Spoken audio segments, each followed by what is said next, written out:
প্রবল বর্ষায় সারা রাজ্যের বিভিন্ন দিকে প্রচুর পরিমাণ ক্ষয়ক্ষতি।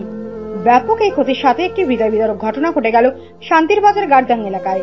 শান্তিরবাজার মহকুমার গারদাং পঞ্চায়েতের অধীনে অশ্বিনীপাড়ায় শরণার্থী হিসেবে একটি ঘরে আশ্রয় নিয়েছিল দুই পরিবারের 7 জন সদস্য, যার মধ্যে এক পরিবারের 5 জন সদস্য ও অপর পরিবারের 2 জন সদস্য। গতকাল রাতে প্রবল বর্ষণের ফলে মাটি ধসে সেই ঘরটি ভেঙে যায় এবং সেখানে ওই দুই পরিবারের 7 জন সদস্যই ভাঙা ঘরের নিচে চাপা পড়ে মৃত্যুর কোলে ঢলে পড়ে। তাদের মধ্যে 6 জনের মৃতদেহ উদ্ধার করা গিয়েছে এবং অপর একজনের মৃতদেহ উদ্ধারের কাজ চালিয়ে যাচ্ছে স্থানীয় লোকজনরা। নিহতরা হল এক পরিবারের উমাচরণ ত্রিপুরা বয়স 25, মন্দিরা ত্রিপুরা বয়স 23, অন্য পরিবারের প্রসেনজিৎ ত্রিপুরা বয়স 21, অজয় ত্রিপুর বয়স 16, রাকেশ ত্রিপুরা বয়স 18, জ্যোতিকা ত্রিপুরা বয়স 21, কুমতুইশা ত্রিপুরা বয়স 3। ভয়ানক এই দুর্ঘটনার পর উক্ত এলাকায় জুড়ে প্রবল শোকের ছায়া নেমে আসে।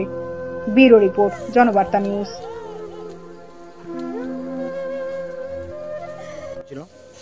এখানে গতকাল রাত্রে প্রায় 11টা সাড়ে 11টা নাগাদ প্রবল বর্ষণে একটা ভূমির ধসে পড়ে।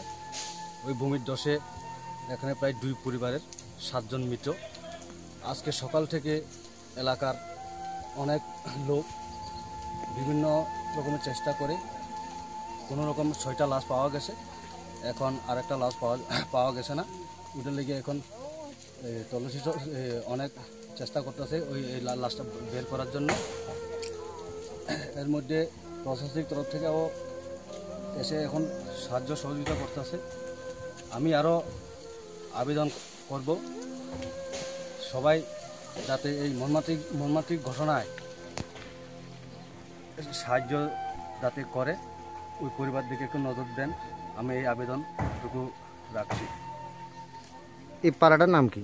পাড়াটার নাম হইল গারদাং জিবি আন্ডার অশ্বিনী ত্রিপুরা পাড়া। এই পরিবারের মধ্যে এই পরিবারের জীবিত আরও আছে, এক পরিবারের 3 জন, আর এক পরিবারে 7 জন। তারা কি এখানে আসিল না রাত্রেবেলা? রাত্রিবেলা আগের দিনে আসলে যে পরিবার, এটা শরণার্থী হিসেবে আমরা এখানে স্কুলে সেভ করা হয়েছে। এখন বাকি যে 2 পরিবার হেরা মোটামুটি এখানে রয়েছে। এরপরে যে 3 জন বেঁচে রয়েছে ওনারাও অনেক ইনজুর।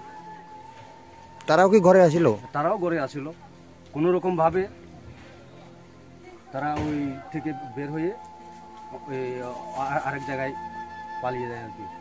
এখানে টোটাল কত পরিবার আছে? টোটাল যে 2 পরিবার। পুরা এই পাড়াতে কত পরিবার? 4 পরিবার। 4 পরিবার, 2 পরিবার একদম শেষ আছে। 5 পরিবার।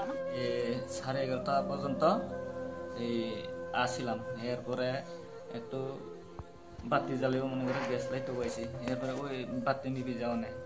তারপরে এই গ্যাস লাইট তো হইতো যাই, ফট করে চলে এসে কোন ভাগে দিই কিছুই আর বুঝতে পারলাম না। তখনই মাটি হয়েছে? হ্যাঁ, তখন কটা বাজে? তখন 11:30 মাটি পড়ছে তখন? হ্যাঁ হ্যাঁ। কতজন মারা গেছে? 7 জন মারা গেছে। কতজন পাওয়া গেছে? হ্যাঁ, কতজন পাওয়া গেছে? এখন পর্যন্ত 6 জন পাওয়া গেছে, আর একজন পাইছে না। আপনার কি লাগে মারা গেছে? তারা মারা গেছে যে 3টা ছেলে, একটা বড় ছেলের বউ আর একটা নাতিনি। আপনার ছেলে 3 জন? হ্যাঁ। হ্যাঁ। আর আমার ছোট ভাই আর ভাইয়ের বউ।